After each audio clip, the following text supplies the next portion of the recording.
नमस्कार मित्रांनो, मी आपला डेंटिस्ट डॉक्टर सागर मापारे. बऱ्याचदा का ते स्माईल खूप छान असतं, म्हणजे परफेक्ट एका ओळीमध्ये दात असतात, स्वच्छ असतात, पांढरे शुभ्र असतात. पण हसला ना हिरडा जास्त दिसते. बऱ्याचदा तो हिरडा काळा पण असतो. बऱ्याचदा हिरड्याचं प्रमाण एवढं जास्त स्माईलमध्ये वाटतं की यार ते लाल लाल लाल लाल वाटायला लागतं सगळं. हिरडाच म्हणजे ते हिरडाच जास्त दिसतो ना, तर करणार काय? दात कमी हिरडा जास्त, तर याला म्हणतात गमी स्माईल. आता गमी स्माईलवर देखील उपचार आलेला आहे. त्याच्यामध्ये लिप लेंदनिंग करता येते, ओठाला थोडं खाली घेता येतं. परत काय करता येतं, क्राऊन लेंदनिंग सुद्धा करता येते, म्हणजे दाताच्या वरचा हिरडा थोडा कमी करता येतो.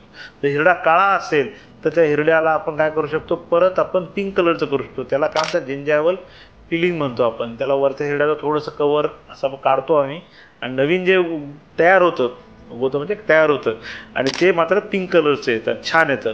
तर तुम्ही याच्याबद्दल म्हणजे जिंजॅवल पिलिंगबद्दल डॉक्टरांशी बोलायचं आहे, त्यानंतर क्राऊन लेंदनिंग प्रोसिजरबद्दल बोलायचं आहे, आणि गमी स्माईलवर मला काय उपचार करता येईल ह्याबद्दल सुद्धा आपल्या डेंटिस्टशी बोलायचं आहे.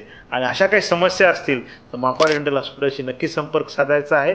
आपण याच्यावर नेमका काय तोडगा पाहिजे तो आपण काढू, आणि तुमचं स्माईल हे छान डिझाईन करून टाकू.